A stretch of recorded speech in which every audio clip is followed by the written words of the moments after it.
All right, guys, this one's going to be a little bit different and interesting, and hopefully you guys will find it beneficial or at least interesting. Um, Testosterone and competition. I'm going to talk a little bit about my experiences, and I'm also going to bring up some studies for once, have a little bit more of a scientific element to this video, and really talk about how competitiveness leads to more testosterone, especially if you win that competition and it means something to you.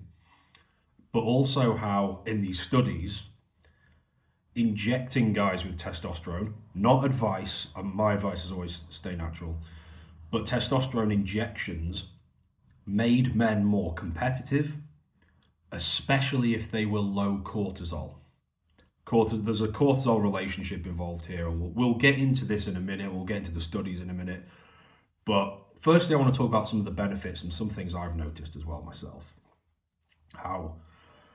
So the five big benefits, five things that you're going to want to keep in mind when it comes to competition in general. The first one is like I've just said, competition and winning specifically leads to more testosterone. This is one of those lifestyle things. It's one of those things I don't talk about very often. You know, it's not just about getting sun, cholesterol, vitamin D3, sleep. It's also things like your mindset, things like competition and winning. I'm gonna circle back to testosterone and check out these studies in a minute. The second big one is confidence, especially winning. Now, losing can affect your confidence negatively. I've noticed this when I've had a bad breakup in the past, which is perceived as a loss in your mind. When you then go out and try and approach new women, they have a sixth sense to this shit. They can tell that you've had a loss recently and they're less attracted to you. Your physical appearance hasn't changed at all, but it comes through in your behavior and your body language. Women especially have a sixth sense for this stuff.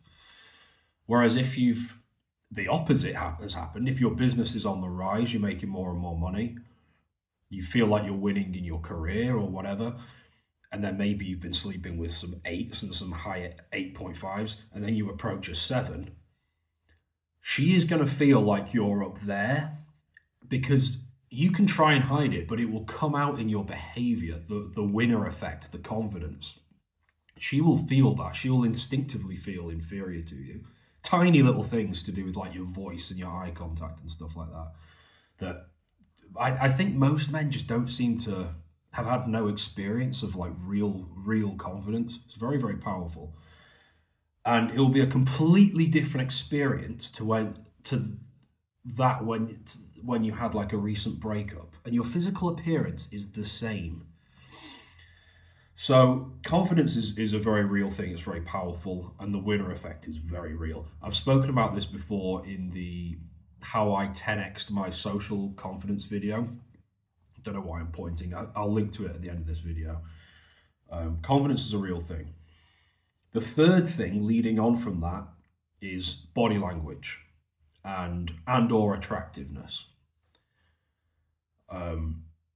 And also, body language will impact men around you. It's not just attractive to women, it's also instinctively other men will respect you more as well. And it all comes from competing and winning.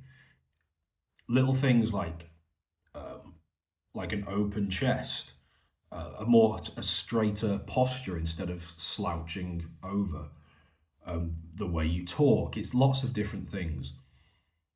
And a lot of it's subconscious. You get a lot of men, usually quite insecure men, who are trying to force this stuff. They're trying to fake it. And people can instinctively tell when someone's faking it. Like they're stood really like this and they're like trying to stare people down and things like that. And they just look like idiots. You can't fake it. You want it to come naturally. And the natural route, it comes from winning. So it's the same thing. Winning, winning, winning, winning. Losing can have the opposite effect, especially if it's a bad loss. like a big breakup, or you've just been laid off, you're redundant, or you've lost serious money in the stock market or something, I don't know. But winning is huge. The fourth big one is purpose and happiness. Happiness, maybe purpose is a better word, a more masculine word potentially. You get a lot of these young guys who, I get it, they have no purpose, or they feel like they have no purpose, then they get addicted to porn and they have a lot of problems, and then they get depressed, then they're on SSRIs, and they have potentially, it gets even worse. Some guys get suicidal, which is no joke. All of that can be avoided if that guy finds a hobby or a passion or a business or a goal or something that he genuinely likes and competes in it and eventually wins, or at least he feels like he's winning. And it's a feeling, it's kind of subjective. It gives you a sense of purpose, a sense of meaning. And yeah, the dopamine rush at the end, if you do win, is huge. So yeah, it kind of makes you happy. Doesn't last forever, but the pursuit of that conquest is a big deal. And I would say that's a huge fourth benefit of competition for men. And it's I say competition, you get a lot of people these days, mostly women, who try to dull down the competitive instinct and the competitive spirit that most men, or healthy high testosterone men, have. That is like trying to take the teeth out of a lion. You're removing anything that makes the lion the lion. It's not fair, it's not right. Men should be allowed, boys, teenagers should be allowed to be competitive. It makes you happier, gives you a sense of purpose, makes you more confident and dominant and attractive if you win. The very things that that women want in a guy, they're trying to shame or reduce. And then a fifth one is male friendships. It makes it easier to find like-minded guys if you're competing at the same thing, and it's a positive kind of competition. They can be some of your best male friendships. They're often forged during challenges, they're forged during hard times. You're more likely to have each other's backs. Rather than situational, circumstantial friendships, you're both choosing to be there. And maybe you have a friendly competition against each other. This could be boxing, it could be business.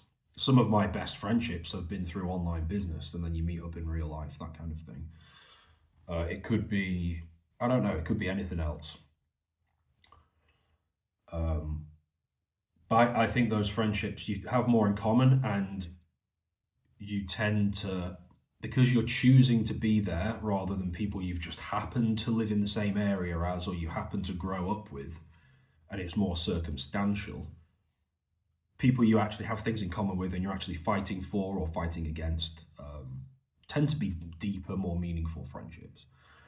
So there's 5 big benefits of testosterone. Competition. But we're going to circle back to the testosterone side of things, because there's been loads of studies done on this, and I should have done a video on this sooner, to be honest. And you can Google these. There's one on Science Direct, and it's called Not Giving Up. Testosterone promotes persistence against a stronger opponent. Or in other words, courage. It's very, very easy to be brave when you know you are far superior to your opponent. It's a very, very different thing to go up against someone bigger and stronger, or in business more established or more competent or more experienced, more resourceful, and still have the persistence the courage to face them in the first place, and then the persistence to keep going. And that's what this study was looking at. Again, this was an exogenous testosterone thing, so TRT, which I don't advise, but it's the same thing if you do it naturally. If you have a significant testosterone increase naturally, which is everything I talk about here on this channel, get to 800 plus without TRT, without Clomid, you'll have these benefits for yourself, regardless of your age. This is a testosterone thing, not an age thing. So the highlights of this study, I'm not going to read everything out here because it's boring and I'm not a geek like that and I don't want to bore you lot. But the highlights. They investigated the effects of exogenous testosterone and competition persistence. Before the competition, they injected testosterone. Testosterone doubled competition persistence in those with low perceived control. So it doubled the bravery, basically, and the endurance of this bravery in men who thought they were going to lose. That's kind of powerful. Testosterone also enhanced the sensitivity to the opponent's growing advantage.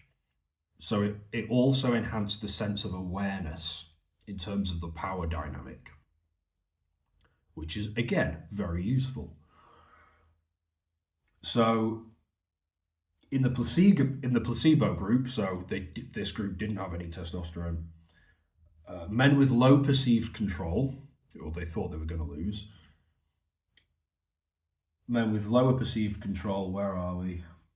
Quitted twice as early as those with high perceived control. That makes sense.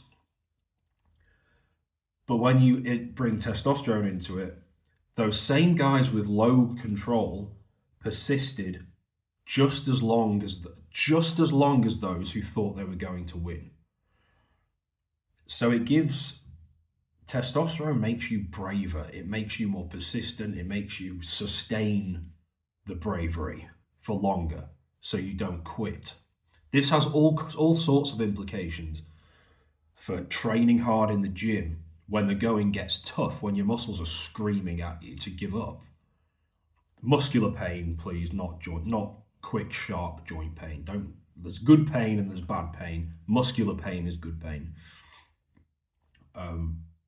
So not quitting a program weeks and months in, not quitting in the ring if you're doing kickboxing or something, which is getting very popular these days, probably due to the Tate brothers. Not quitting in business when you're setting up a new business, or trying to, I don't know, get into real estate. Whatever your goal is, testosterone makes you endure and keep going when the going gets tough, because that's when people quit. That's when most men tap out, metaphorically or literally. And it's the testosterone that allows you to keep going and outdo the other guys. And it's kind of like when I spoke about productivity. So when I was younger, at 400 testosterone, I used to be knackered by 3 o'clock in the afternoon, and I'd just take the rest of the day off. Whereas now I have no issue going into 6, 7 p.m. and still being just as focused as I was in the morning. Like, it's such a cheat code. Persistence, not quitting. So, next study. Again, you can Google this. This is on PubMed. The causal effect of testosterone on men's competitive behavior is moderated by basal cortisol and cues to an opponent's status. So this one factors in cortisol, which is interesting and backs up everything I've been saying over the years. Evidence for a context-dependent dual hormone hypothesis, blah, blah, blah. Essentially here,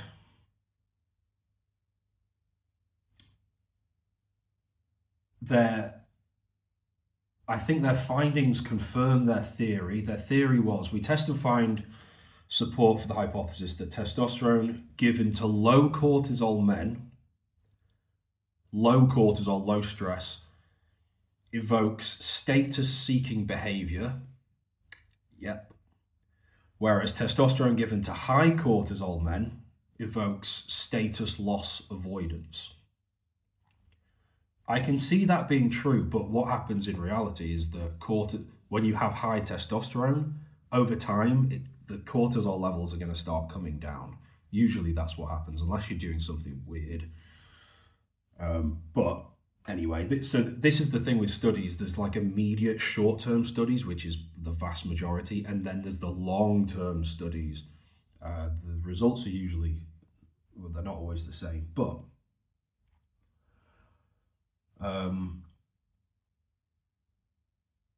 So they were testing testosterone's influence on decisions to re-enter competitions after winning or losing. Compared to placebo, men given exogenous testosterone, again, who were low in cortisol, showed an increased tendency to compete against male and high status opponents relative to female and low status opponents. Men given exogenous testosterone who were high in cortisol showed the opposite pattern. An increased tendency to compete against female and low status opponents. Hopefully this was nothing physical, relative to male and high status opponents. So yeah, it's not just about testosterone. High cortisol levels makes you more cowardly. Low cortisol levels makes you more fearless. The ideal hormonal setup for men, for psychology, for longer term testosterone, for bravery, for gaining muscle, for building businesses and not getting burnt out, is high testosterone and low cortisol, relatively low. High testosterone, high cortisol, it's not as good. You tend to be a bit more fearful. You tend to be a bit more anxiety driven. And you tend to be more scared of losing, as this study correctly shows.